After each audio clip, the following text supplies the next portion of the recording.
Alors là, la question que je vous propose aujourd'hui, c'est en quoi votre attachement avec un objet de la cuisine peut révéler des choses sur vous, en quoi ça peut dire des choses de qui vous êtes aujourd'hui. Alors évidemment, on a tous aujourd'hui en cuisine un objet qu'on affectionne particulièrement, que l'on chérit particulièrement. Ça peut être l'argenterie, ça peut être le service de mariage, ça peut être un couteau laguiole sans lequel on ne se sent pas capable de cuisiner, ça peut être un robot ménager aussi, ou ça peut être toute autre chose que vous chérissez finalement, avec lequel vous entretenez une relation un peu particulière en cuisine. Et l'idée, en fait, la proposition que je vais vous faire déjà dans un premier temps, c'est de vous demander déjà à quelle fréquence vous utilisez cet objet. Est-ce que c'est un objet que vous utilisez tous les jours? Est-ce que c'est un objet que vous utilisez régulièrement ou de façon très rare? Notamment, je pense au service, à la belle vaisselle, etc. Est-ce que c'est des choses que vous utilisez régulièrement? Donc, quelle est un petit peu votre fréquence d'utilisation par rapport à ça? Et puis, deuxième question, c'est en quoi cet objet est un petit peu votre marque de fabrique en cuisine. En quoi il parle de vous, de votre identité. Alors, identité, ça peut être tout simplement ce que vous avez l'habitude de faire, les rituels que vous pouvez avoir en cuisine. Et typiquement, moi, je connais des personnes qui utilisent systématiquement un Thermomix et qui, par exemple, se sentent très démunies quand elles ne cuisinent pas avec un Thermomix, voire même qui partent en vacances avec, tellement c'est important pour elles. Donc, en quoi cet objet culinaire, cet outil, cet équipement peut être vraiment important pour vous et vraiment faire partie finalement de votre rituel et de votre façon de cuisiner. Et puis également, en quoi ça fait référence à quelque chose de votre histoire, à un souvenir, à quelque chose qui vous est propre et qui explique qu'aujourd'hui, vous pouvez utiliser ce moulin à légumes, par exemple, plutôt qu'utiliser un robot, parce que vous avez à cœur de reproduire une scène de votre enfance où votre grand-mère peut-être utilisait le moulin à légumes pour préparer une bonne petite soupe maison. Donc, interrogez-vous un petit peu là-dessus sur voilà, en quoi ça représente un peu votre marque de fabrique. Et puis, demandez-vous aussi quel est le soin que vous apportez à cet objet, quel qu'il soit. Est-ce que c'est un objet que vous allez surprotéger? Est-ce que par exemple c'est une table de famille que vous allez recouvrir d'une nappe ou d'une toile cirée parce que vous voulez absolument qu'elle soit en parfait état de marche, qu'elle n'ait aucun petit pet, qu'elle soit vraiment parfaitement en état si vous voulez?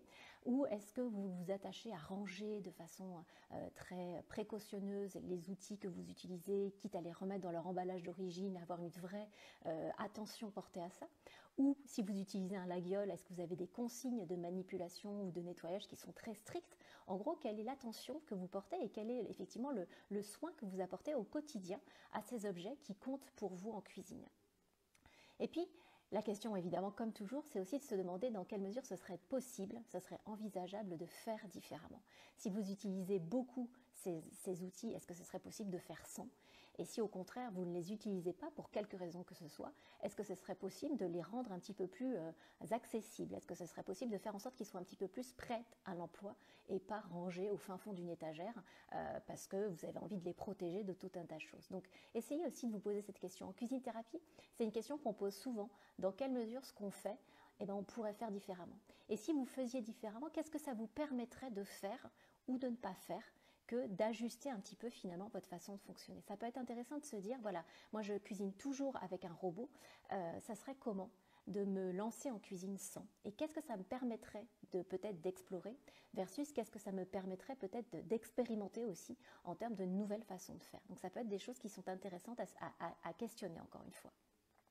Et puis si vous utilisez des choses de façon très très occasionnelle, de façon très rare, demandez-vous déjà en quoi c'est important pour vous de réserver ces choses à des occasions spéciales. Et qu'est-ce que c'est que ces occasions spéciales finalement? Quand est-ce qu'aura lieu la prochaine occasion spéciale? Qu'est-ce qui fait que vous vous interdisez de les utiliser au quotidien parce que vous voulez les avoir pour le jour où? Mais vous savez comme moi que souvent le jour où, c'est un jour qui est souvent très très loin dans le futur et qu'on a du mal à ramener dans le présent. Donc essayez de vous poser cette question, ça sera quand la prochaine bonne occasion qui justifiera que vous sortiez votre belle vaisselle ou votre service d'argenterie? Et qu'est-ce qui fait qu'aujourd'hui vous avez encore un frein à le faire? En quoi ce serait peut-être gênant, peut-être incongru pour vous d'utiliser cette belle vaisselle? Est-ce que vous trouvez que ce serait trop luxueux ou trop disproportionné par rapport au quotidien?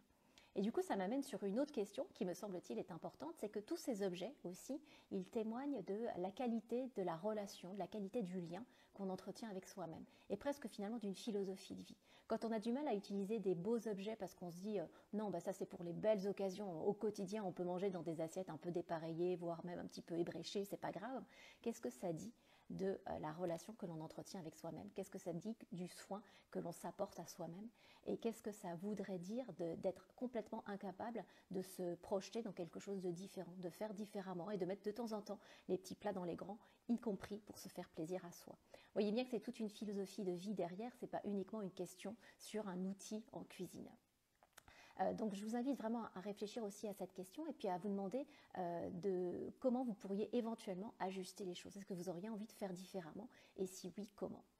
Alors si comme toujours, si vous êtes intéressé par ce type de questionnement et que vous vous rendez compte que c'est pas anodin et que ce genre de questions, ça peut vraiment permettre de réfléchir sur soi, si vous avez envie d'en savoir un petit peu plus aussi sur la formation Devenir praticien cuisine thérapie, je vous invite à télécharger le guide que je vais mettre en commentaire de cette petite vidéo qui s'appelle Praticien cuisine thérapie 10 questions pour savoir si ce métier est fait pour moi.